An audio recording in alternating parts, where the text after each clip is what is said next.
మాఘపురాణము 27వ అధ్యాయము. రుక్షక ఎను బ్రాహ్మణ కన్య వృత్తాంతము. పూర్వము భృగు మహాముని వంశమునందు రుక్షక ఎను కన్య జన్మించినది. దినదినాభివృద్ధి పొందుచుండెను. ఆమె దురదృష్టవంతురాలు కాబోలు. పెండ్లి అయిన వెంటనే పెండ్లి కుమారుడు చనిపోయెను. రుక్షక తన దురదృష్టమునకు దుఃఖించి విరక్తి భావముతో ఇల్లు విడిచి గంగానదీ తీరమునకు పోయి ఆశ్రమమును నిర్మించుకుని శ్రీమన్నారాయణుని గూర్చి తపస్సు ప్రారంభించెను. ఆ విధంగా చాలా సంవత్సరములు ఆచరించుట వలన అనేక మాఘమాస స్నాన ఫలములు దక్కెను. ఆమె మనోవాంఛ ఈడేరు సమయం దగ్గర పడింది. ఒకనాడామె తపస్సు చేసుకొనుచు ప్రాణములు విడిచెను. ఆ రోజు వైకుంఠ ఏకాదశి అగుట వలన వైకుంఠమునకు వెడలెను. ఆమె చాలా సంవత్సరములు వైకుంఠమునందే ఉండి తరువాత బ్రహ్మలోకమునకు పోయెను.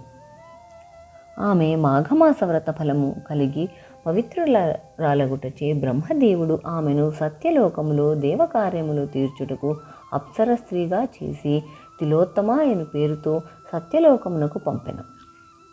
ఆ కాలంలో సుందోపసందులనే ఇద్దరు రాక్షసుల సోదరులు బ్రహ్మను గూర్చి ఘోర తపస్సు చేసిరి.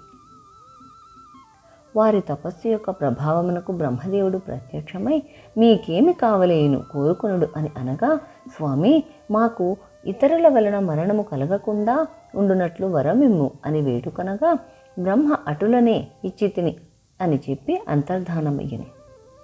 బ్రహ్మదేవుని వలన వరము పొందిన ఆ ఇద్దరు రాక్షసులు మహాగర్వము గలవారై దేవతలను హింసించి మహర్షుల తపస్సులకు భంగము కలిగించుచుండిరి. యజ్ఞయాగాది క్రతువులలో మాంసం రక్తం పడవేసి ప్రజలను నానాభిభత్సములు చేయుచుండిరి. దేవలోకముపై దండెత్తి దేవతలందరినీ తరిమివేసిరి. ఇంద్రుడు మొదలగు దేవతలందరూ సత్యలోకమునకు వెళ్ళి బ్రహ్మను వేడుకొని, మహానుభావ, సుందోపసందులనే రాక్షసులకు మీరిచ్చిన వరముతో గర్వము గలవారై తపశ్శాలను బాధించుచు దేవలోకమునకు వచ్చి మమ్మందరనూ తరిమి చెరసాలలో పెట్టి నానా భీభత్సం చేయుచున్నారు. కాన వారి మరణమునకు ఏదైనా ఉపాయము ఆలోచించుమని దేవేంద్రుడు ప్రార్థించెను. బ్రహ్మ దీర్ఘముగా ఆలోచించి తిలోత్తమను పిలిచి, అమ్మాయి, సుందోపసందులను రాక్షసులను ఎవరి వలననూ మరణం కలగదని వరం ఇచ్చి ఉన్నాను. వరగర్వంతో చాలా అల్లకలోలం చేయుచున్నారు. గానా నీవు పోయి నీ చాకచక్యంతో వారికి మరణం కలుగునట్లు ప్రయత్నించుము అని చెప్పాను. తిలోత్తమ బ్రహ్మదేవునకు నమస్కరించి సుందోపసందులను ఉన్న అరణ్యమునకు ప్రవేశించెను. ఆమె చేత వీణ పట్టుకుని మధురమైన పాటలు పాడుకొనుచు ఆ రాక్షస సోదరులున్న నివాసమునకు సమీపములో తిరుగుచుండెను. వీణానాదమును ఆమె మధురగానమును విని సుందోపసందులు తిలోత్తమను సమీపించిరి. ఆమె ఎటు పోయినా అటు, ఎటు తిరిగినా అటులో ఆమెను అనుసరిస్తూ ప్రేక్షకుల వలె వెంటాడుచుండిరి. ఆమెను నన్ను వరింపుము అని తిలోత్తమ ఎవరికి వారు బ్రతిమలాడసాగిరి. ఆ రాక్షసేగులారు మిమ్ములను పెండ్లియాడుట నాకు ఇష్టమే. మీరిద్దరూ నాకు సమానులే. నేను మీ ఇద్దరి ఎడల ప్రేమతో ఉన్నాను. ఇద్దరిని వివాహమాడుటకు సాధ్యం కానిది. కానా నా కోరిక ఒకటున్నది. అది ఏమనగా, మీ ఇద్దరిలో ఎవరు బలవంతులో వారినే నేను ప్రేమించగలను అని తిలోత్తమ చెప్పాను. తిలోత్తమ పలుకులు వారిని ఆలోచింపచేశాయి.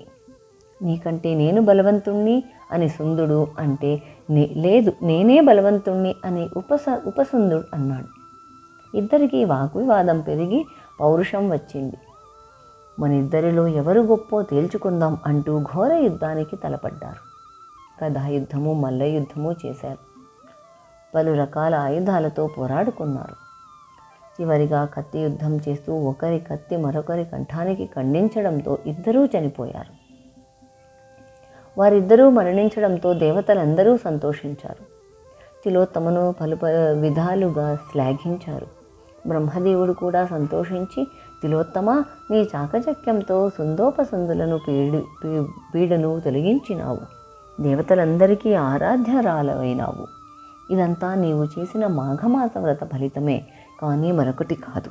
ఇక నుండి నీవు దేవలోకములో అందరిచే అధికురాలిగా ఆదరింపబడతావు. నీ జన్మ ధన్యమైనది, వెళ్ళు, దేవలోకంలో సుఖించు అంటూ ఆమెను దేవలోకానికి పంపాడు. మాఘ పురాణము 27వ అధ్యాయము సమాప్తము.